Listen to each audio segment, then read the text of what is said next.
फरमाया अल्लाह ने, फला व रब्बिका ला युमिनूना हत्ता युहक्किमूका फीमा शजर बैनहुम तुम्मा ला यजिदू फी अनफुसिहिम हरजम मिम्मा कज़ैता व युसल्लिमू तस्लीमा।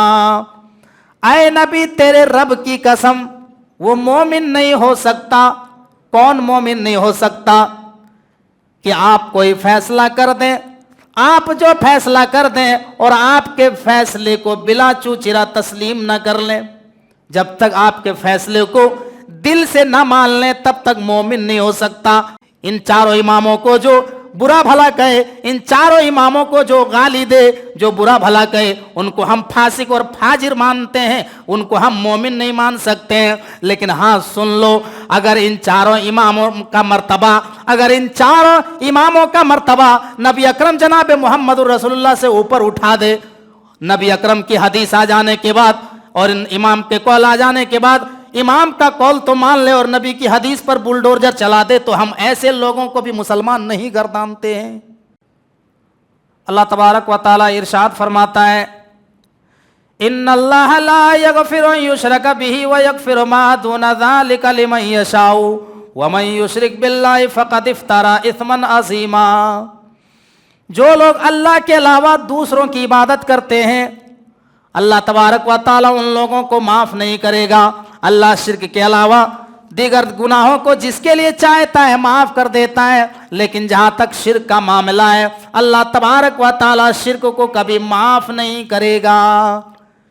फ़अऊज़ु बिल्लाहि मिनश शैतानिर रजीम, बिस्मिल्लाहिर रहमानिर रहीम। वल मुहसनातु मिनन निसाइ इल्ला मा मलकत अयमानुकुम।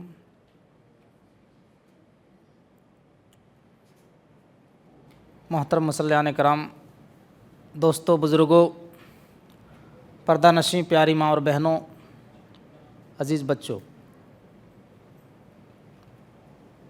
आज क़यामुल लैल में 5वें पारे को पढ़ा गया। 5वें पारे की मुंतखब आयात की तफसीर की जा रही है। 5वें पारे के शुरू में और चौथे पारे के लास्ट में अल्लाह तबारक व ताला ने उन औरतों की लिस्ट बयान फरमाई जिन औरतों से निकाह करना हमारे लिए हराम है। उसी सिलसिला कलाम को आगे बढ़ाते हुए अल्लाह तबारक व ताला ने कहा, वल मुहसनातु मिनन निसाइ इल्ला मा मलकत अयमानुकुम। और तुम्हारे ऊपर वो औरतें हराम है जो किसी के निकाह में हैं। यानी जो औरतें शादीशुदा हैं, किसी के निकाह में हैं, उनसे निकाह हराम है, उनसे आप निकाह नहीं कर सकते, इल्ला कि जब उसके शौहर का इंतकाल हो जाए या तलाक हो जाए, उस सूरत में निकाह कर सकते हैं। देखिए, अल्लाह तबारक व ताला ने शादीशुदा औरतों के लिए मुहसनात का लफ्ज़ इस्तेमाल किया, और ये मुहसनात बना है हिस्न से। हिस्न के माने होता है अरबी ज़बान में किला। किला ये दुश्मन से सेब के लिए होता है। किले के अंदर लोग आदमी दाखिल हो जाता है तो गोया कि वो दुश्मन के हमलों से बच जाता है। इसी तरीके से एक मर्द और औरत जब निकाह के बंधन में बंध जाते हैं तो वो बहुत सारे ख़तरात से, बदकारी के ख़तरात से, ज़िना के रास्तों से बच जाते हैं। और आगे अल्लाह फरमाया, वा उहिल्ल लकुम मा वराअ ज़ालिकुम अन तब्तगू बिअमवालिकुम मुहसिनीन गैर मुसाफिहीन। और ऐ लोगों, उन औरतों की लिस्ट बयान करने के बाद जिनसे निकाह हमारे लिए हराम है, ये हराम की लिस्ट बयान करने के बाद अल्लाह तबारक व ताला फरमाता, व उहिल्ल लकुम मा वराअ ज़ालिकुम। उसके अलावा जितनी भी औरतें तुम्हारे लिए हलाल हैं, खाला की लड़की है, मामू की लड़की है, चचा की लड़की है, ये तमाम के तमाम रिश्ते हलाल हैं, इनसे तुम शादियां कर सकते हो। शर्त क्या है निकाह के, शादी करने के शर्त क्या है? अन तबतगू बिअमवालिकुम, जब तुम किसी औरत से शादी करो, किसी औरत से निकाह करो, तो अपने माल में से उसको मेहर दो, मेहर दे के निकाह करो। निकाह के लिए शर्त है मेहर, माल शर्त है। यहां तो हमारे समाज में उल्टी गंगा बह रही है साहब, हम देखते हैं समाज में उल्टी गंगा बहती है। यहां समाज में, समाज का एक बड़ा तबका लड़के वाले से सवाल करता है कि आपको जहेज में क्या मिला, नगद में आपको क्या मिला, कैश में क्या मिला, गाड़ी मिली कि नहीं, फ्रिज मिली कि नहीं, फर्नीचर कितना मिला, ये सवाल किया जाता है। जबकि अल्लाह तबारक व ताला ने मर्द को मुकल्लफ बनाया है, मर्द खर्च करेगा, मर्द औरत के ऊपर माल खर्च करेगा, मर्द माल दे करके निकाह करेगा। लेकिन समाज आज उल्टा चल रहा है, ये हिंदुआना रस्म रिवाज के ऊपर हम चल रहे हैं और उसी के रस्म रिवाज पे शादी कर रहे हैं मेरे भाई। मर्द को मेहर देना है, मर्द को मेहर देना है औरत को। मर्द मेहर दे करके औरत से शादी करेगा। उसके बाद फरमाया मुहसिनीन गैर मुसाफिहीन, और वो शादी करेगा घर बसाने के लिए, घर बसाने की नीयत से शादी करेगा। गैर मुसाफिहीन, सिर्फ शहवत के लिए नहीं करेगा, बल्कि जो शादी करेगा वो घर बसाने की नीयत से करेगा। ये नहीं कि टेम्पोररी निकाह कर रहे हैं, 1 महीना करके, 1 महीना रख करके छोड़ दिया, 2 महीना रख करके तलाक दे दिया, ये नहीं। निकाह जो होता है वो घर बसाने की नीयत से होता है, पूरी जिंदगी के लिए होता है। निकाह के लिए ईजाब व कबूल का होना जरूरी है। एक शिया में क्या होता है, शिया लोगों में निकाह मुताआ होता है, कुछ महीने के लिए, 1 महीने 2 महीने के लिए शादी होती है, फिर तलाक हो जाता है। तो ये गलत है, ये आयत करीमा रद्द करता है। इसी तरीके से हलाला का भी रद्द होता है इस आयत करीमा से। हलाला आज मुसलमानों के अंदर हो रहा है, हलाला सेंटर खुले हुए हैं। अब हैदराबाद में चले जाइए, हलाला सेंटर, ये क्या है? आज शादी करो, सुबह होकर तलाक दे दो। ये कौन सी शादी है भाई? आज निकाह करो, सुबह तलाक दे दो। ये किराए का साड़ तैयार करना है मेरे भाई। हलाले का रद्द यह आयत करीमा कर रही है। निकाह जो होता है वो पूरी जिंदगी के लिए होता है, 1 दिन के लिए नहीं, 1 महीने के लिए नहीं, 2 दिन के लिए नहीं, पूरी जिंदगी के लिए निकाह होता है।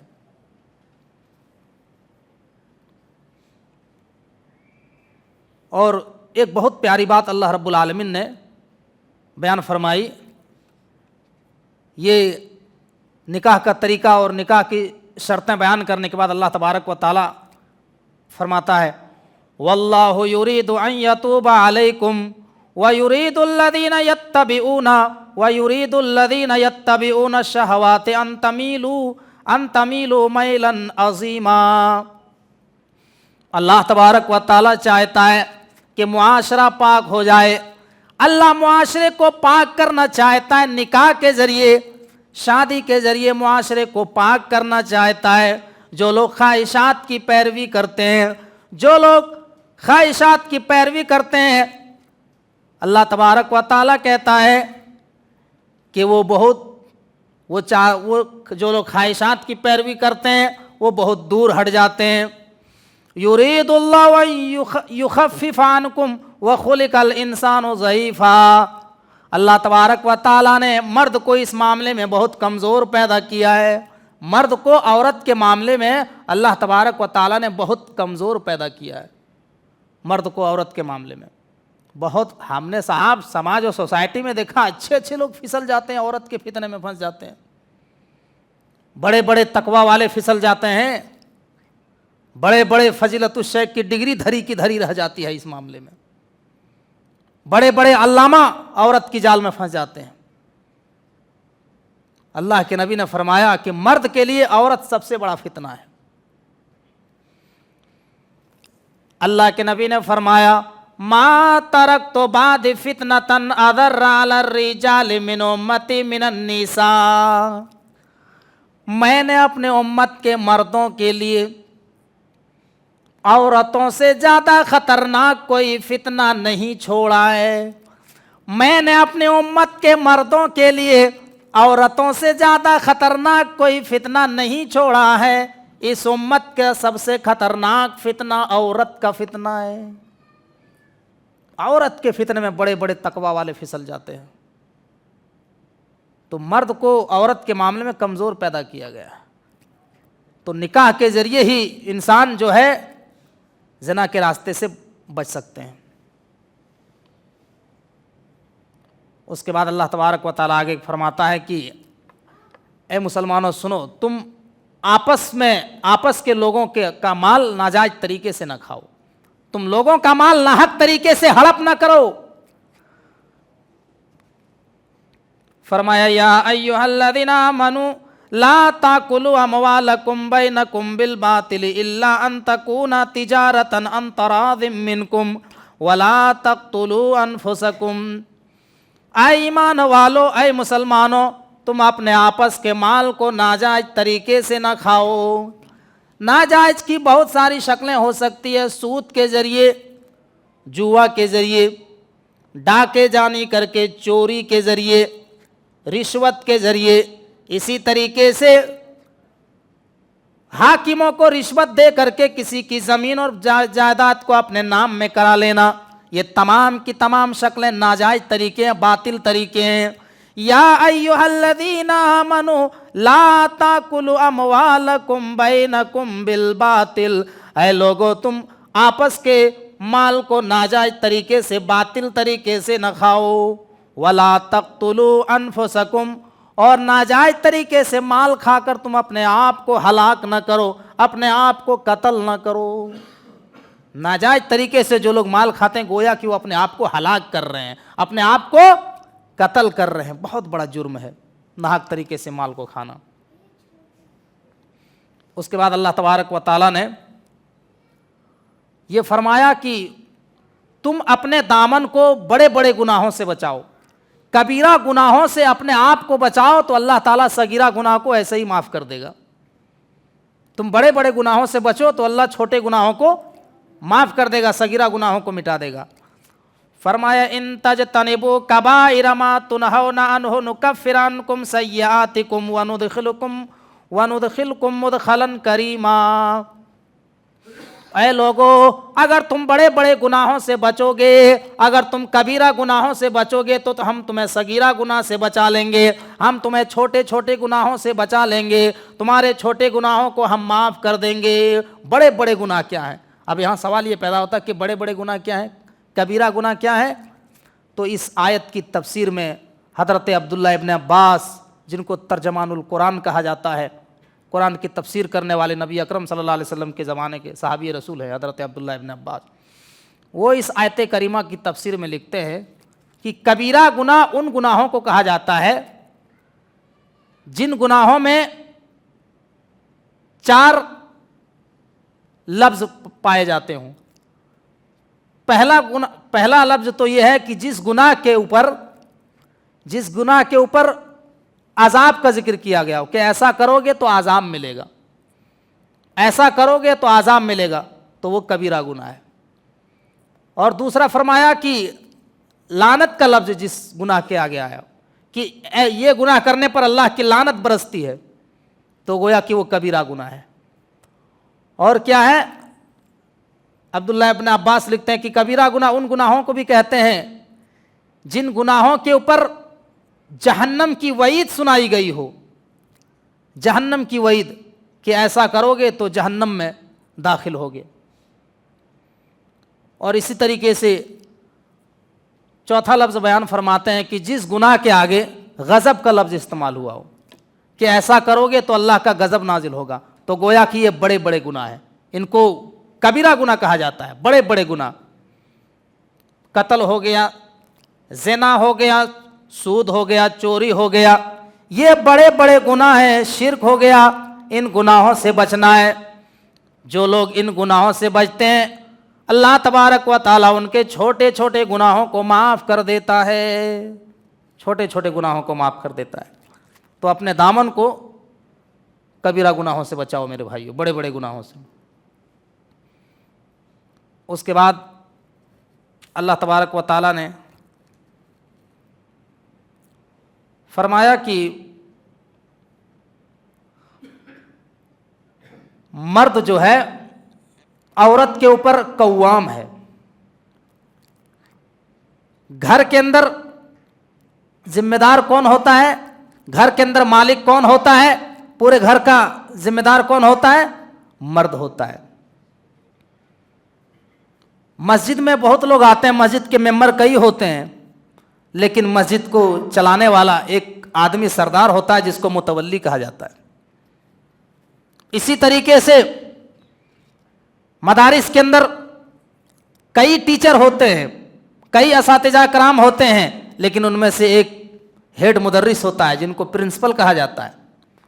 वो जिसको चाहे, टीचर अगर गड़बड़ करेगा, सही से ड्यूटी नहीं करेगा, पढ़ाने नहीं आएगा, तो हेड मुदर्रिस का ये पावर है कि वो चाहे तो उसको निकाल भी सकता है, उसको भगा भी सकता है। इसी तरीके से घर के अंदर अल्लाह तबारक व ताला ने मर्द को औरत के ऊपर हाकिम बनाया है। फरमाया अर्रिजालु क़व्वामूना अलन निसाई बिमा फ़ज़्ज़लल्लाहु बअदहुम अला बाज़। इस आयत करीमा को जो है ना मीडिया बहुत उछालती है। मीडिया को ये मसाला मिल जाता है कि अरे इस्लाम में तो औरत को इतना दबा दिया है, ये तो बिल्कुल बादशाह और रियाया वाला मसला है कि मर्द औरत के ऊपर हाकिम है। मेरे भाइयों, आप मीडिया वाले को मौका क्यों देंगे? कव्वाम का तर्जमा जिम्मेदार भी होता है, निगरान होता है। आप जिम्मेदार तर्जमा कीजिए, निगरान कीजिए, आप हाकिम तर्जमा क्यों करेंगे? क्या जरूरत है हाकिम करने की? आप जिम्मेदार कीजिए ना, निगरान कीजिए। निगरान भी तो होता है, जिम्मेदार होता है, आप इसका तर्जमा कीजिए।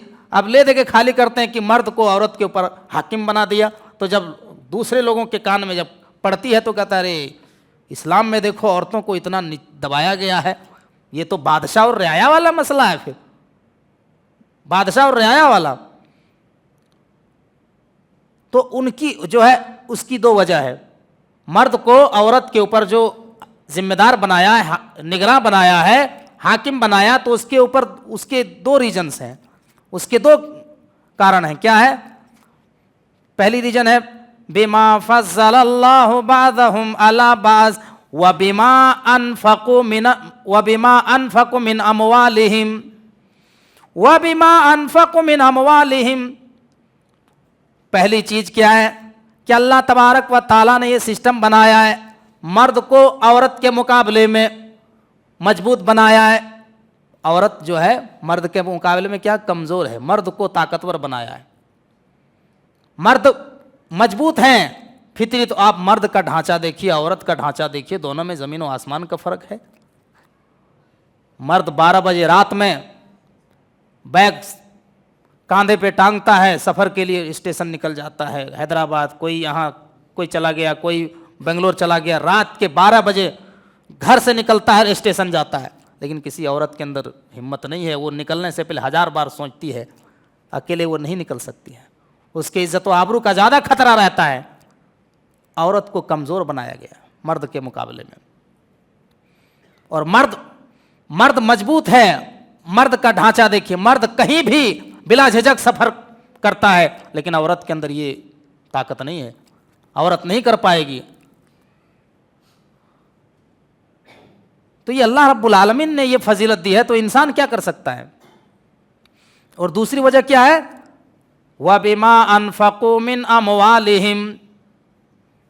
दूसरी वजह यह है कि मर्द औरत के ऊपर माल खर्च करता है, मर्द कमा करके लाता है, मर्द दिन भर मेहनत करता है, कमाता है, मजदूरी करता है, लाता है, अपनी बीवी के ऊपर खर्च करता है, अपनी औरत के ऊपर खर्च करता है, इसीलिए मर्द को कव्वाम कहा गया है, इसलिए मर्द को औरत के ऊपर कव्वाम बनाया गया है।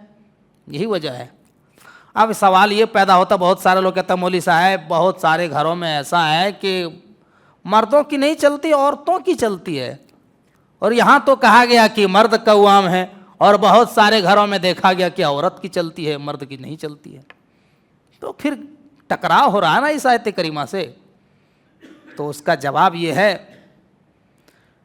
कि मुकल्लफ बनाया है मर्द को खर्च करने का, लेकिन जब तुम शादी में औरत से मोटी मोटी रकमें लोगे, गाड़ियाँ लोगे, पैसे लोगे, फर्नीचर लोगे, और सारे जहेज का सामान उससे डिमांड करोगे, मुतालबा करोगे, तो फिर तुम कव्वाम कहाँ से रहोगे? ये कौन है? ये है साहब, ये दूल्हा है, ये बारात जा रही है इनकी, ये दूल्हा जो इनके जिस्म में जो कपड़े हैं ना, ये लड़की वालों ने दिए, इनके सर पे जो सेहरा बंधा हुआ है ना, जो पगड़ी बंधी हुई है, ये पगड़ी भी लड़की वालों की तरफ से आई है। ये दूल्हा जो जूते पहने, जूते पैर में, ये जूते भी लड़की वालों के घर से आया। ये बनियान, ये नेकर, सब लड़की वालों के घर से आया। तो बताइए फिर उसकी नहीं चलेगी तो किसकी चलेगी? तुम्हारी चलेगी, उसी की ना चलेगी। माल वो खर्च कर रही है तो पावर फिर उसी की ना चलेगी, फिर मर्द की कहां से पावर चलेगी? यहां अल्लाह तबारक व ताला ने कहा कि मर्द को कव्वाम इसलिए बनाया गया है कि मर्द माल खर्च करता है। यहां सारा माल जो है औरत खर्च कर रही है। औरत जो है अपने हस्बैंड को जहेज की शक्ल में दे रही है, तो पावर उसी की न चलेगी। फिर अगर तुम थोड़ा सा बोलो, कुछ बोल के देखो, पूरी हंगामा खड़ा करके रख देगी, हंगामा खड़ा कर देगी। और कुछ कहना जाओगे, फिर देखो भी क्या करती है, वो क्या करती है।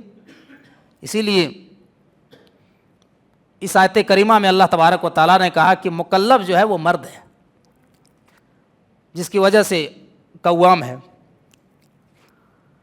उसके बाद अल्लाह तबारक व ताला आगे जो है नेक औरतों की निशानी बयान फरमाई कि नेक औरत कौन है।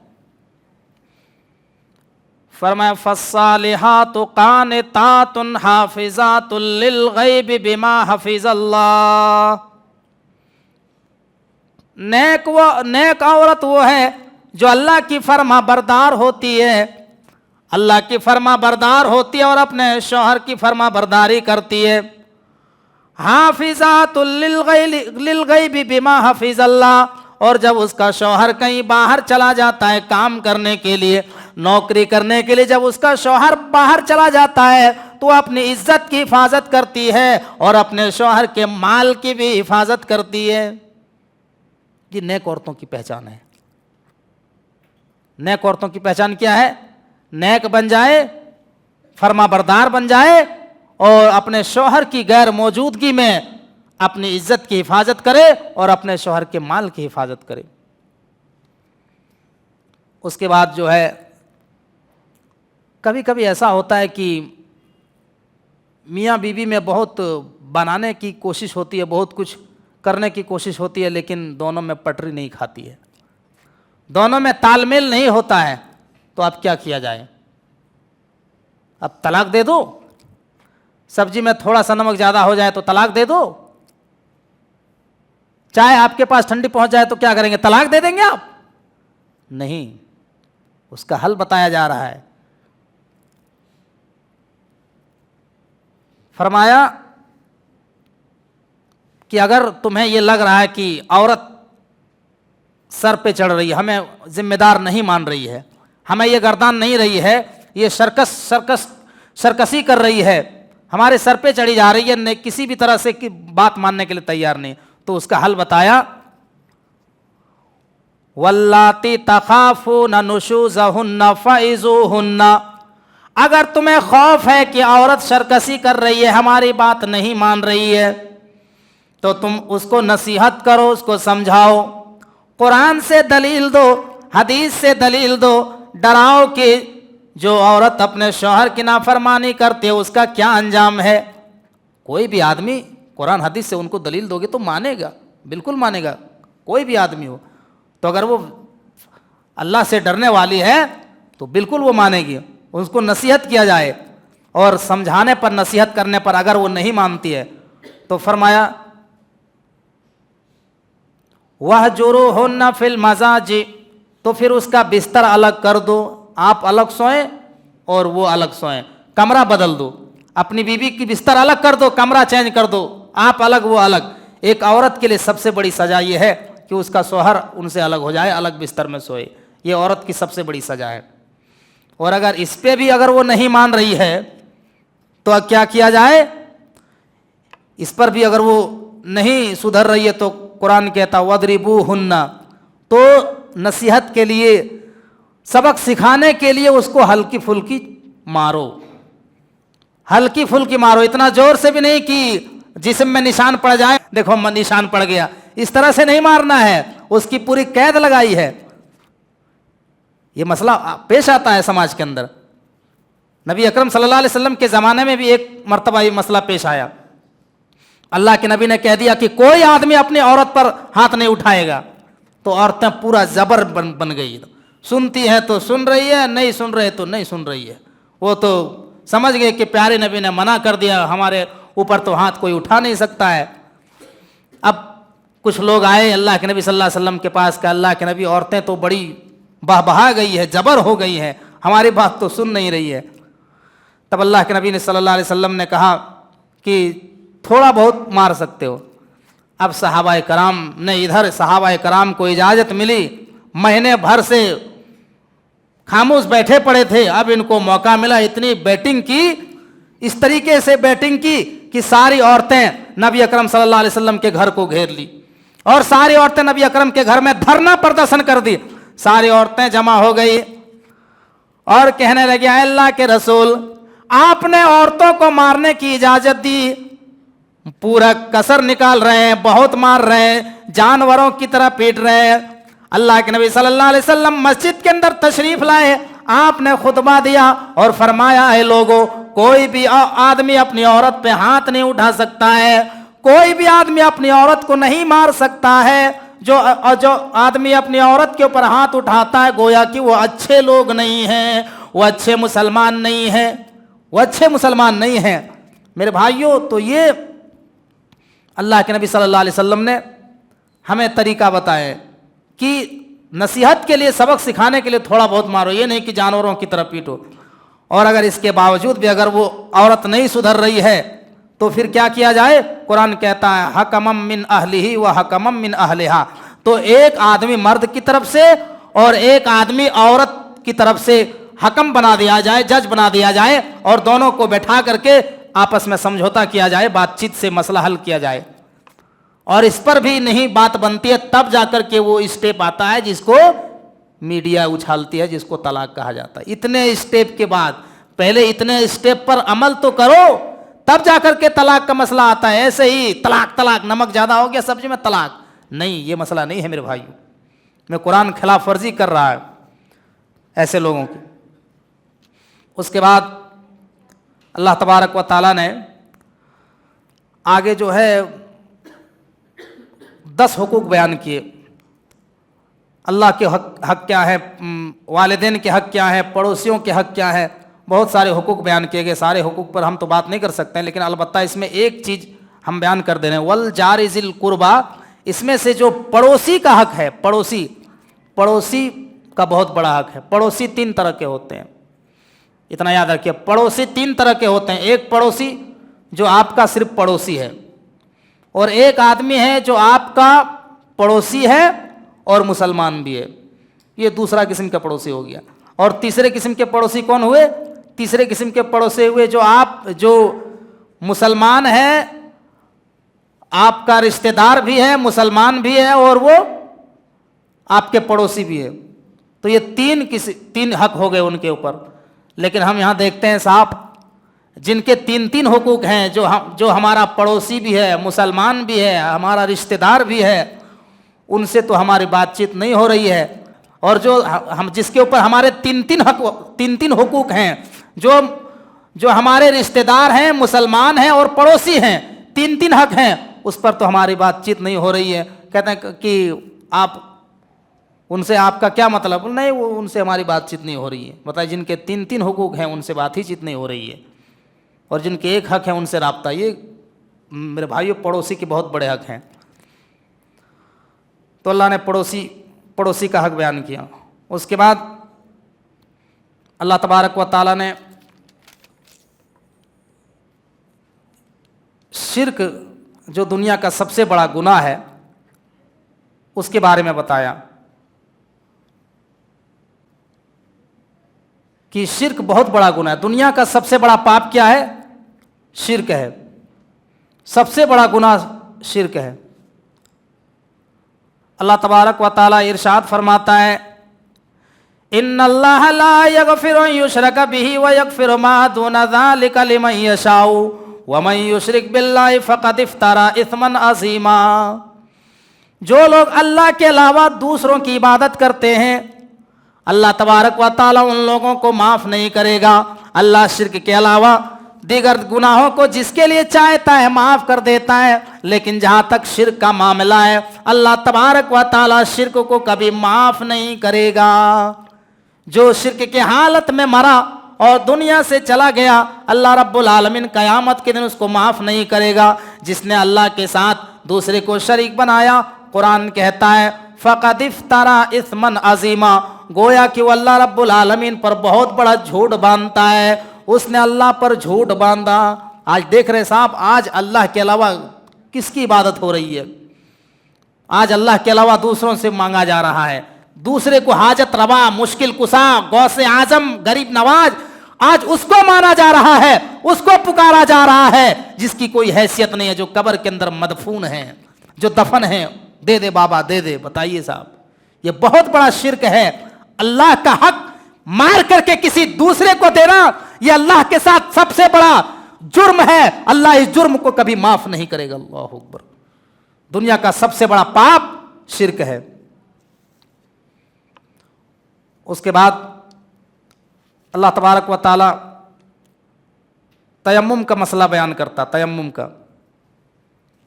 तयम्मुम का मसला, अगर तुमको पानी ना मिले, तुम सफ़र में हो या बैतुल खला से आए हो या अपनी बीवी से मुलाकात करके आए हो या सख्त बीमारी की वजह से तुम पानी से वज़ू नहीं बना सकते, तो ऐसे मौके पर क्या करना है? ऐसे मौके पर तयम्मुम का हुक्म दिया गया है। कुरान करीम ने तयम्मुम का हुक्म बताया कि तयम्मुम करो। और इतना याद रखिए कि अगर आप जुनूबी हैं, आप रात में सोए और एहतलाम हो गया और आपको फजर की नमाज पढ़नी है, तो आपके ऊपर गुस्ल फर्ज होता है। और अगर पानी से आपको एलर्जी है कि आप पानी से गुस्ल करेंगे तो आप बीमार हो जाएंगे, ये ख़तरा है, तो उस मौके पर भी उसके ऊपर तयम्मुम फर्ज होता है कि उसको तयम्मुम करना है। तयम्मुम का तरीका क्या है? तयम्मुम का तरीका है कि पाक मिट्टी पर एक मर्तबा दोनों हथेली को मारना है। इस तरीके से ज़मीन पे बिस्मिल्लाह करके हाथ मारना है। उसके बाद फूंक लगाना है और फूंकने के बाद फिर जो है चेहरे में मलना है। चेहरे में मल करके फिर बाएं हाथ को दाएं हाथ में, दाएं को बाएं में मल लेना है। ये तयम्मुम का तरीका है। ये कब है? पानी ना मिले, पानी ना मिलने की सूरत में। और पानी आपने तयम्मुम किया और पानी अगर मिल गया तो आपका तयम्मुम वहीं ख़त्म हो गया। जैसे आप तयम्मुम करके जा रहे हैं और रास्ते में आपको पानी मिल गया, तो वहीं पर तयम्मुम आपका ख़त्म हो गया और आपको वज़ू बनाना है। तो ये तयम्मुम का मसला बयान किया गया। उसके बाद अल्लाह तबारक व ताला ने ये बताया कि दीन के मामले में अगर इख्तिलाफ हो जाए, दीन के मामले में अगर इख्तिलाफ हो जाए तो उस इख्तिलाफ का हल क्या है? भाई इख्तिलाफ तो होना ही है, होना है। सहाबाए कराम के दौर में इख्तिलाफ हुआ, तो हमारे दरमियान इख्तिलाफ क्यों नहीं होगा? दीन के मामले में, अगर नमाज के मामले में, आमीन के मामले में, रफ़ुल यदैन के मामले में, किसी भी मामले में अगर इख्तिलाफ हो जाए तो उस इख्तिलाफ का हल क्या है?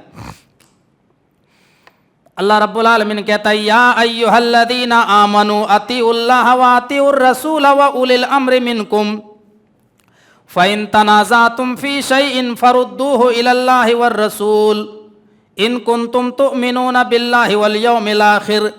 आए ईमान वालो, तुम अल्लाह की इताअत करो और रसूल की इताअत करो।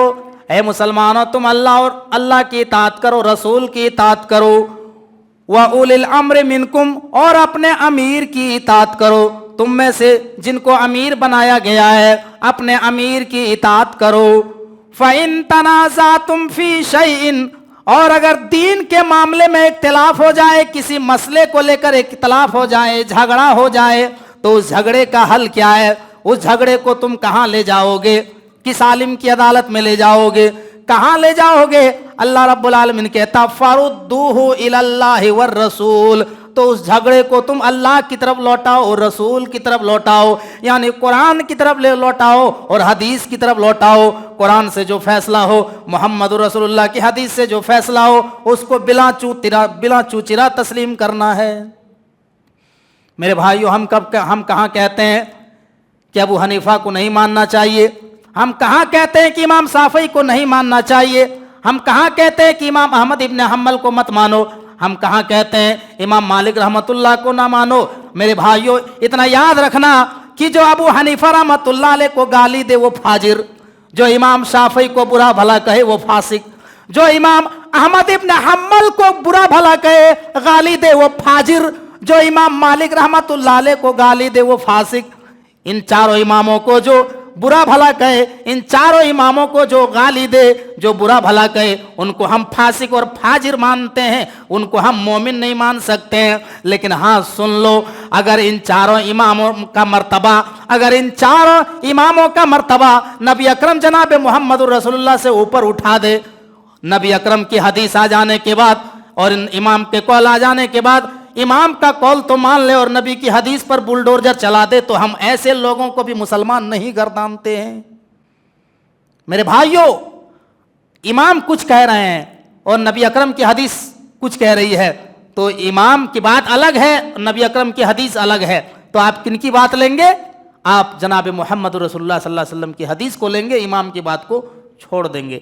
इमामों ने खुद कहा है, इमाम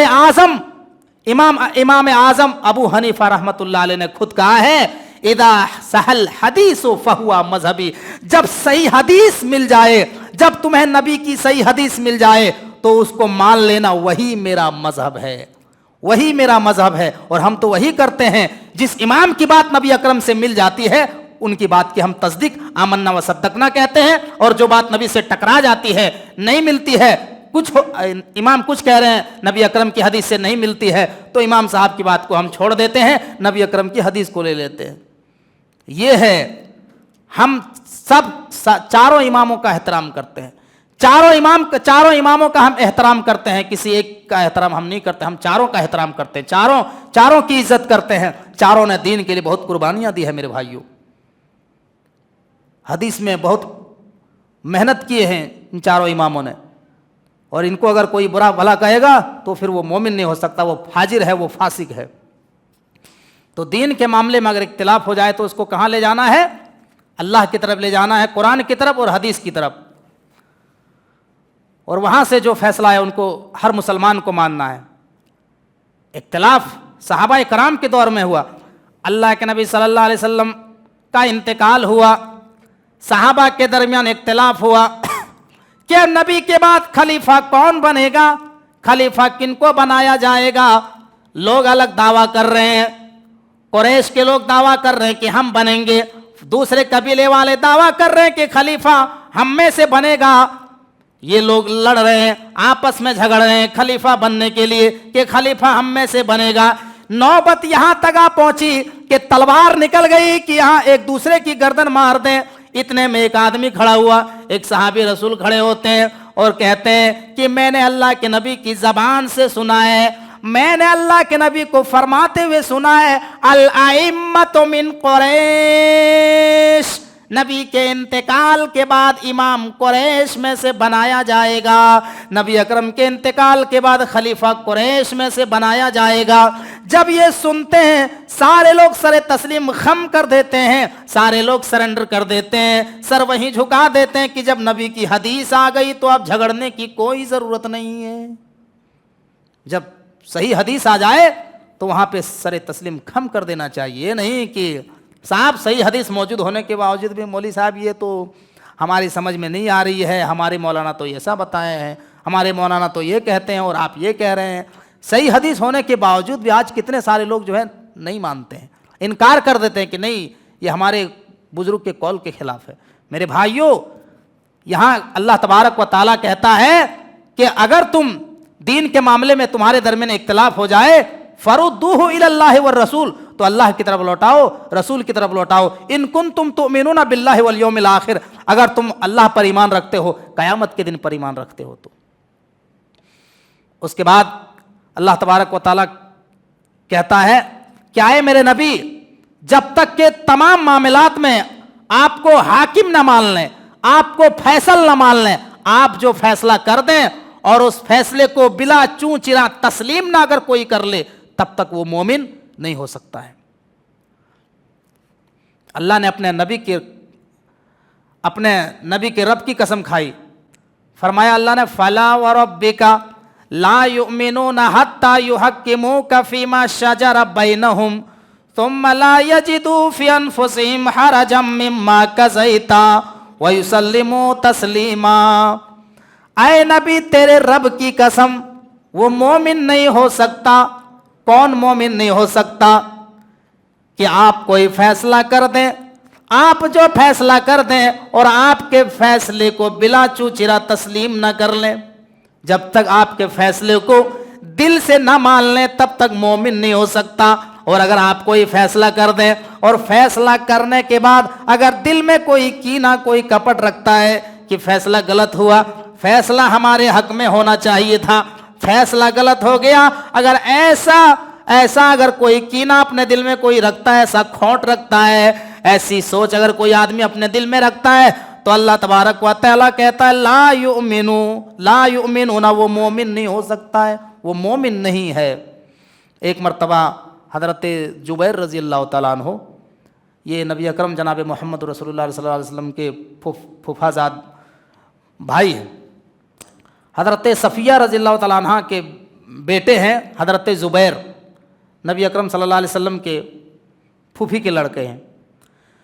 ये एक मरतबा अपने घर के बगल में एक नाली थी, एक पानी का नहर था, और उस नहर से अपने खेत को सैराब करते थे, अपने खेत में पानी ले जाते थे। और एक अंसारी का भी वहीं पर खेत था, उसी के बगल में। हज़रत ज़ुबैर ने नाली से पानी अपने खेत को सैराब किया, तो सैराब जब करने लगे तो उस अंसारी ने कहा कि ऐसा करो, पानी को तुम अपने खेत में मत ले जाओ, पानी को तुम अपने खेत में मत ले जाओ।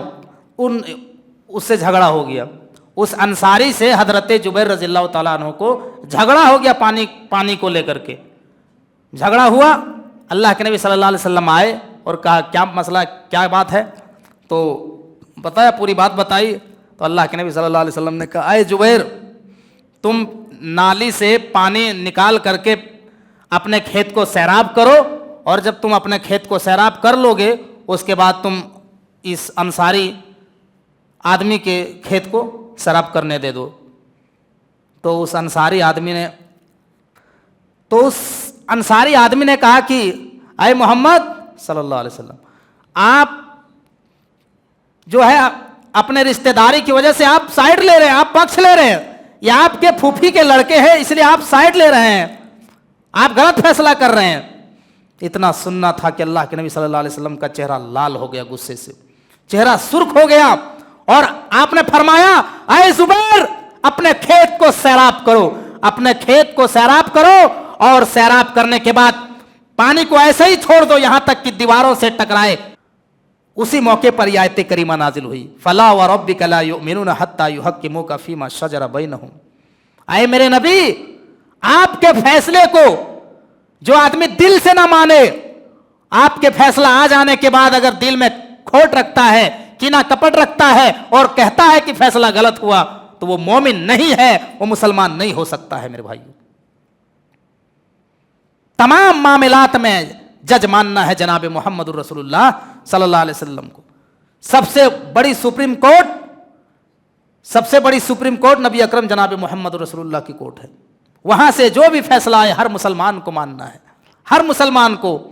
और जो नहीं मानता है, कुरान करीम की इस आयत को पढ़ ले कि वो मोमिन नहीं हो सकता है। नबी का फैसला आ जाने के बाद, नबी की सही हदीस आ जाने के बाद भी अगर इधर उधर अगर मगर चूं करता है तो गोया कि वो मोमिन नहीं हो सकता। उसके बाद अल्लाह तबारक व ताला ने लास्ट में मुनाफिक का तस्करा किया। मुनाफिक किसको कहते हैं मालूम है आपको? मुनाफिक कहते हैं जो बज़ाहिर कलमा पढ़ते हैं, ज़बान से बज़ाहिर कलमा पढ़ते हैं लेकिन दिल के अंदर वो निफाक रखते हैं, अल्लाह के रसूल से, इस्लाम से दुश्मनी रखते हैं, उसको मुनाफिक कहा जाता है। तो मुनाफिकों के बारे में अल्लाह तबारक व ताला ने कहा, इन्नल मुनाफिकीन युखादिऊन अल्लाह व हुवा खादिउहुम व इज़ा कामू इला सलाति कामू कुसाला। ऐ मेरे नबी, ये मुनाफिक चालबाजियां कर रहे हैं, ये मुनाफिक अल्लाह से चालबाजियां कर रहे हैं, इनका बदला अल्लाह तबारक व ताला देने वाला है। और ये मुनाफिक जब नमाज के लिए खड़े होते हैं तो उनके लिए कुरान ने क्या कहा? कामू कुसाला, वो बड़ी काहली और सुस्ती के साथ खड़े होते हैं, उनके ऊपर नमाज बहुत भारी गुजरती है। और एक हदीस में अल्लाह के नबी सल्लल्लाहु अलैहि वसल्लम ने फरमाया कि मुनाफिकों के ऊपर दो नमाजें बड़ी भारी गुजरती है, दो नमाजें मुनाफिकों के ऊपर बड़ी भारी गुजरती है, बहुत मुश्किल गुजरती है। वो कौन कौन सी नमाज है? ईशा और फजर की नमाज। ईशा और फजर की नमाज मुनाफिकों के ऊपर बहुत मुश्किल गुजरती है, बहुत भारी गुजरती है। मेरे भाइयों, तो ज़रा गौर कीजिए, अगर हम में से कितने ऐसे मुसलमान हैं जो फजर और ईशा की नमाज में सुस्ती करते हैं, काहली करते हैं। याद रखिए, फजर और ईशा की नमाज में सुस्ती करना यह मुनाफिक की अलामत है, यह मुनाफिक की निशानी है। तो ये काहली अपने अंदर से दूर कीजिए मेरे भाइयों। तो ये यहाँ आखिरी में मुनाफिकों का तज़किरा किया और फरमाया कि वला यस्कुरून अल्लाह इल्ला कलीला, ये अल्लाह रब्बुल आलमीन का जिक्र बहुत कम करते हैं, अल्लाह का जिक्र मुनाफिक बहुत कम करते हैं, इस्लाम को ये नुकसान पहुँचाते हैं, अल्लाह का जिक्र बहुत कम करते हैं। ये बज़ाहिर कलमा पढ़ते हैं लेकिन अंदर से निफाक रखते हैं, इस्लाम को चोट पहुँचाते हैं। तो ये 5वें पारे की मुंतखब आयत की तफसीर हमने आपके सामने रखी। हम अल्लाह रब्बुल आलमीन से दुआ करते हैं कि बारिल्लाह हम तमाम मुसलमानों को नेक अमल करने की तौफीक अता फरमा, और जो बातें इस पारे के अंदर बयान की गई तमाम बातों को समझने के साथ साथ पूरी बातों पर अमल पैरा होने की तौफीक अता फरमाए। व आखिरु दावाना अनिल हम्दुलिल्लाहि रब्बिल आलमीन व मा अलैना इल्लल बलाग।